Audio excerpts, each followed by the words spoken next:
Varicose veins బాధితులకు శుభవార్త. హైదరాబాద్ లో కన్సల్టేషన్ మరియు 3,500 రూపాయల colour Doppler test Avis hospitals లో ఉచితంగా పొందండి. అమ్మ, వినాయక చవితి శుభాకాంక్షలు మీకు కూడా తల్లి. అందరికీ కూడా వినాయకుడిని పూజించుకుని ఏ రకమైన విఘ్నాలు లేకుండా జీవితాన్ని ఆనందోత్సాహాలతో జరుపుకోవాలి. తప్పకుండా. మరి ఈ వినాయక చవితి యొక్క విశిష్టత, ఆ రోజు మనం పాటించాల్సిన నియమాలు, చేయవలసిన పూజా విధానం ఒక్కసారి ప్రతి సంవత్సరం చెప్పుకుంటూనే ఉంటాం. ఏ సంవత్సరానికి ఆ సంవత్సరమే కదా.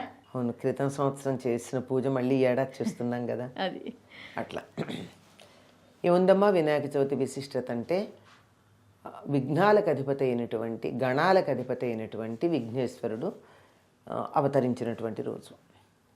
అందుకని ఆయన ఆరాధించినట్టయితే సంవత్సరం అంతా మనకి ఎటువంటి విఘ్నాలు లేకుండా, ఆయనకి అనేక రకాల పేర్లు ఉన్నాయి. వరసిద్ధి వినాయకుడని, విజయ గణపతి అని, అలా మనకు అన్నింట్లోనూ విజయం లభిస్తుంది, వరాలని ప్రసాదిస్తాడు, అనుకున్నటువంటిది కూడా సిద్ధిస్తూ ఉంటుంది అని. అందుకని వినాయకుడిని ఆరాధించుకునేటటువంటి రోజుని వినాయక చవితి లేకగా గణేష చతుర్థి అన్న పేరుతో. వినాయక చవితి అన్నది అచ్చమైన తెలుగు మాట. గణేష్ చతుర్థి అంటే సంస్కృతం. రెండింటికి ఉన్నటువంటి అర్థం ఒకటేనమ్మా.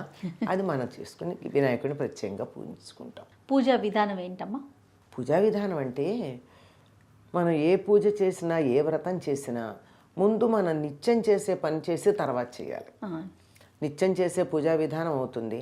ఆ పూజా విధానం అంతా అయిన తర్వాత అప్పుడు మళ్ళీ వినాయకుడికి ప్రత్యేకంగా వ్రతం. దీన్ని వినాయక వ్రతకల్పము అన్న పేరుతో మనం వింటూ ఉంటాం. వినాయక వ్రతాన్ని చేస్తాం.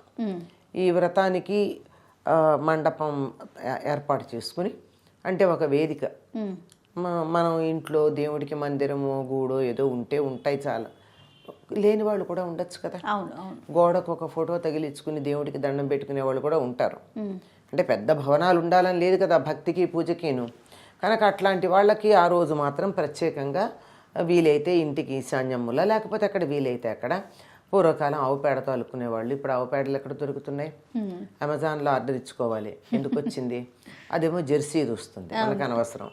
అందువల్ల కనుక హాయిగా పసుపు నీళ్ళతో తుడుచుకుని చక్కగా ముగ్గేసుకుని, దాని మీద ఒక పీట వేసి, పీట మీద బియ్యం పోసి, ఆ బియ్యంలో ఒక ఆకు వేసి, ఆ వస్త్రం కూడా వేస్తాం, వేసి దాని మీద ఒక ఆకు వేసి, ఆకు మీద వినాయకుడి మట్టి ప్రమిదని తెచ్చి పెట్టుకుని, అప్పుడు పూజ అన్ని ఏర్పాట్లు చేసుకున్నాక పూజ ప్రారంభిస్తాం. మిగిలిన పూజలకి దీనికి ఉన్న ప్రత్యేకత ఏమిటంటే, మిగిలిన పూజల్లో ఈ పాలవెల్లి కట్టడం ఉండదు. పువ్వులు మనకి ఐ రిపీట్, పువ్వులు అందమైనవి ఏం దొరికితే అవి తెచ్చుకుంటామే తప్ప ఈ రకమైన పూలతోనే పూజ చెయ్యాలి అనేటటువంటి నియమం లేదు. ఈయనకి పూలు పెడితే పెడతాను, లేకపోతే లేదు. ఈయనకు కావాల్సిందల్లా పత్రి. అందులో ప్రత్యేకంగా 21 రకాల పత్రి.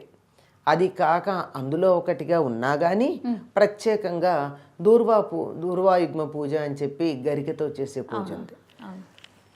ఇవన్నీ దీంట్లో ప్రత్యేకతలు. అందుకని ఇంతకు ముందే పాలవెల్లి చక్కగా తయారు చేసి పెట్టుకుని, ఈ ముందర చేసుకోవాలనుకున్న వాటిల్లో పత్రులు తెచ్చిపెట్టుకుని, అదే కదా ప్రధానం.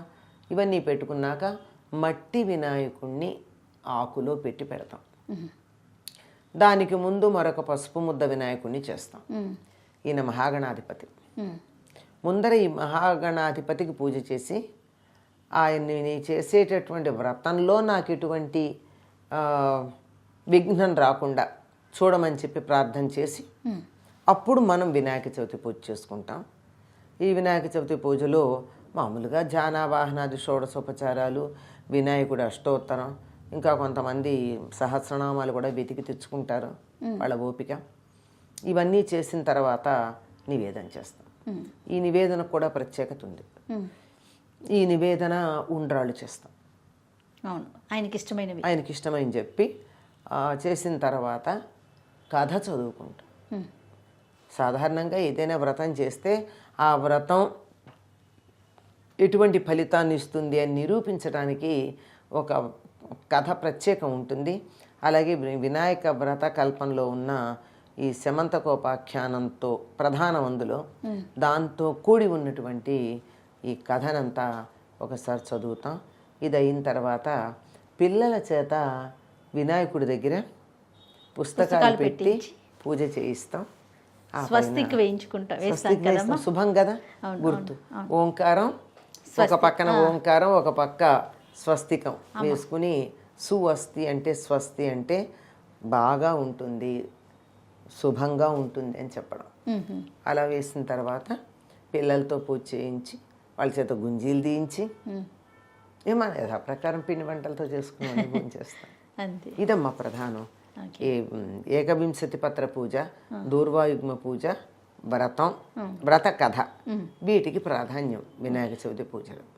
ఇంకా సాయంత్రం పూట అయితే కనుక మనం చంద్రుడిని చూడకూడదు, చంద్రుడిని చూడకూడదు కథలోనే ఉంది కదా, చంద్రుడిని చూడకూడదు అనే నియమం ఉంది. మామూలుగా అయితే కానీ ఈ వ్రతం చేసి ఈ కథ విన్నటువంటి వాళ్ళు ఒకవేళ చంద్రుని చూసినా దోషం ఉండదు.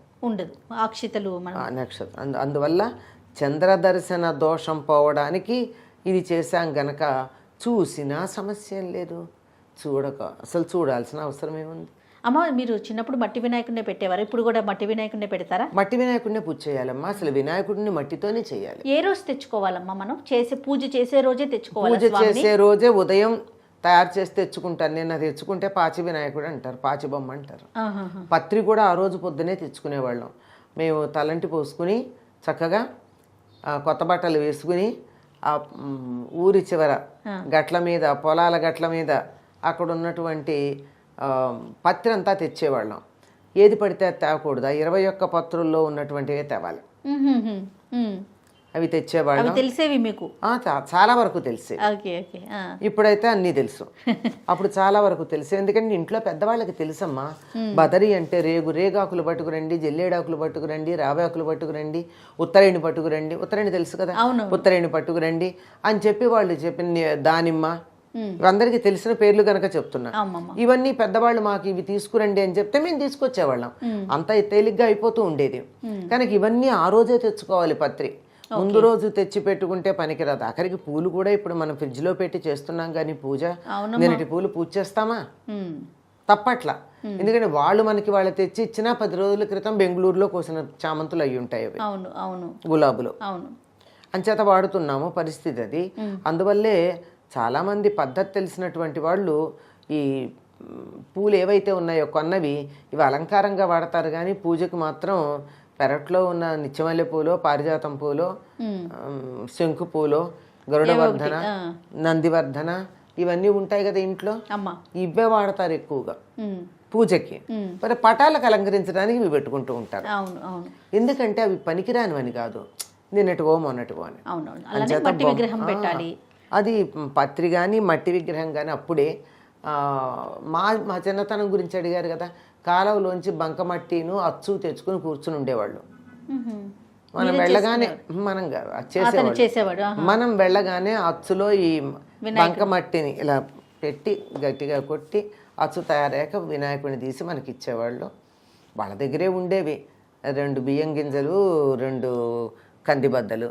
కందిబద్దలేమో కళ్ళకి పెట్టేసి ఆ బియ్యం గింజ ఏమో విరిగిపోయినటువంటి దంతానికి పెట్టి చక్కగా ఇచ్చేసేవాడు మన ఎదురుగానే. చూడండి అంత ఇదిగా చేత మట్టి వినాయకుడితో మాత్రమే చెయ్యాలి. ఎందుకు మట్టి వినాయకుడితోనే చెయ్యాలి అని మీకు అనిపించవచ్చు. ఎందుకు చెయ్యాలి అంటే అసలు పార్వతీదేవి కదా మొట్టమొదటి ఈ రూపంలో ఉన్న వినాయకుడిని తయారు చేసింది. ఆవిడ దేంతో చేసింది? నలుగు పిండితో చేసింది. అంతే, ఒంటి మీద ఉన్న నలుగుతో చేసింది కాబట్టి మనం మట్టి. అది మరి ఆవిడ నలుగు పిండితో చేస్తే మనం మట్టితో ఎందుకు చేయాలి? మనం నలుగు పిండితో చేయాలి కదా. రాలేదా అనుమానం? అమ్మవారు ప్రకృతి స్వరూపిణి కాబట్టి ప్రకృతి స్వరూపిణి అయినటువంటి అమ్మవారు ఒంటి మించి తీసింది అంటే భూమి మించి ఇట్లా తీసినట్టు, భూమి మించి తీసినట్టు మట్టితో చేస్తున్నాం. అమ్మ పాలవెల్లి అందరం పెట్టుకోవచ్చా లేకపోతే ఆనవాయితీ ప్రకారమే పెట్టుకోవాలా? అలా ఏం లేదని అక్కడ దీనికోసం ఆనవాయితీ అని ఇప్పుడు వినలేదు. అందరూ పాలవెల్లి ఎవరైనా పెట్టుకోవచ్చు. కొన్ని ప్రశ్నలు చూసానమ్మా నేను, అందుకని అడుగుతా ఉన్నాను. అయ్యో, పాలవెల్లి మా ఇంట్లో లేదు, మేము పెట్టుకోవచ్చా? మీ ఇష్టం అమ్మా, పెట్టుకుంటే పెట్టుకోండి, పెట్టుకోకపోతే కూడా ఆయన ఏమి అనడు. సో మన ఇష్టం. మన ఇష్టం. గొడుగు ఎందుకు పెడతారమ్మా స్వామికి? అసలు ఛత్రం అన్నది చక్రవర్తిత్వానికి అధికారానికి చిహ్నం కదా గొడుగు. చూడు, మీరు పాత సినిమాల్లో చూడండి, ఆసామి పొలానికి ఎడుతూ ఉంటే ఎండైనా కాకపోయినా ఒకడు వెనకాల గొడుగు పట్టుకుని తిరుగుతాడు. గొడుగు పట్టుకున్నాడంటే అర్థం ఏంటి? ఎండ ఉందని కాదు, అధికారం. అది ఏకఛత్రాధిపత్యం ఇలాంటి పదాలు వింటంలా ఇప్పుడు కూడా ఛత్రం అన్నది అధికారానికి దర్పానికి సంకేతం. చాలా సంతోషం అమ్మ. మరొక్కసారి వినాయక చవితి శుభాకాంక్షలు మీకు. మీకు కూడా తల్లి, అందరికీ కూడా వినాయక చవితి శుభాకాంక్షలు.